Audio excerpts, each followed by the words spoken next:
Hello friends, আজকে আমি একটা ডিফারেন্ট টপিকে কথা বলতে চাই।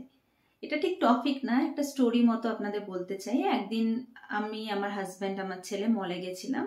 তো মলে আমাদের মুভি দেখা হয়ে গেছে। মুভি দেখার পরে আমরা ক্যাফেটেরিয়ায় বসে ওকে একটা আইসক্রিম কিনে দিয়েছি। আমি আর আমার হাজব্যান্ড চা অর্ডার করেছি। তো জাস্ট চাটা এসছে, তো আমার ছেলে কি করছে, ওর আইসক্রিম পছন্দ হয়নি, ও খাচ্ছে না, and he was keep on asking for the mobile. তো কি হয়েছে, এখনই তো আমরা সিনেমা দেখে এসেছি, মোবাইল দেওয়াটা ঠিক নয়। তো মোবাইলটা নেওয়ার চেষ্টা করছে, আমার হাতে চা ছিল এবং পুরো চাটা আমার পুরো ড্রেসে পড়লো। আর মলে সবাই আমাদের দিকে তাকিয়ে দেখছে। আমরা কিন্তু কোনো রিয়াকশন দেখিনি। ওকে জাস্ট বললাম তুমি অন্য টেবিলে গিয়ে বসো, আর যা বয় ছিল নিয়ার বাই তাকে ডেকে জায়গাটা পরিষ্কার করে দিলাম। এতে কি হয়েছে, আমি কিন্তু ভীষণ আপসেট হয়ে পড়েছিলাম যে একটা মুভি দেখার পর যে রিফ্রেশমেন্টটা থাকার দরকার একদমই ছিল না। বলতে I was very very irritated. I thought of means why I brought him in this movie theatre, এরকম ইরিটেট ফিল হচ্ছিলাম। সো ও আন্ডারস্ট্যান্ড করছিল যে মাম্মি খুব রেগে আছে, এরকম করাটা আমার ঠিক হয়নি। তো ইমিডিয়েটলি কি হলো, আমি বাড়ি এলাম, তারপর আমার মাকে বাবাকে ফোন করে এরকম হয়েছে, ও চা ফেলে দিয়েছে আমার গায়ে।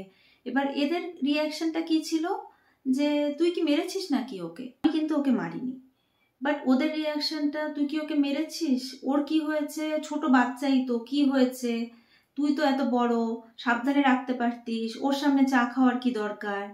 এবার আমি যে একটা মানুষ, ওকে নিয়ে গেছিলাম, ওকে নিয়ে সিনেমা দেখালাম, তার কোনো ভ্যালু নেই। আমার ওপর গরম চা পড়লো, আমার হাত জ্বলে গেল, no one is asking about that.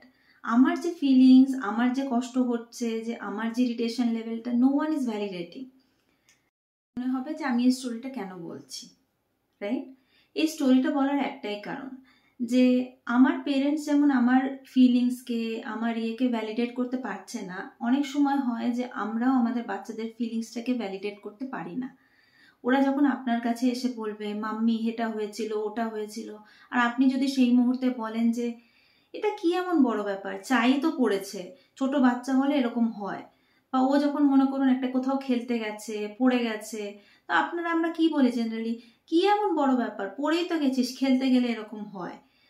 So আবার অনেক সময় বড় হওয়ার পরেও এই ইস্যুগুলো হতে পারে যে সাপোজ ওর ব্রেকআপ হয়েছে বা এরকম ধরনের এনি ইস্যুস, তো ও এসে আপনাকে আপনার ইস্যুটা বলার চেষ্টা করছে, আর আপনি যদি বলে কি এমন বড় ব্যাপার, অনেক মেয়ে পেয়ে যাবি, তো এরকম আপনি ওর যে ফিলিংসটা, ওই মোমেন্টে ও যে কষ্টটা ফিল করছে, সেটা যদি ভ্যালিডেট করতে না পারেন, তাহলে নেক্সট টাইম কিন্তু ও আপনার কাছে আসবে না।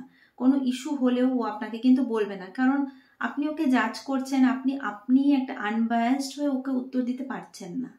তাহলে কি হবে সিচুয়েশনটায়, he will not come to us. Same is applicable for small kids also. So ও যখন কোনো বাচ্চা বা বড় কেউ আপনার কাছে এসে কোনো একটা কথা বলছে যে মাম্মি এটা হয়েছিল, ওটা হয়েছিল, আনবায়াসড হয়ে ওদের কথাগুলো শুনুন, ওদের ফিলিংসটাকে ভ্যালিডেট করার চেষ্টা করুন। Thank you so much.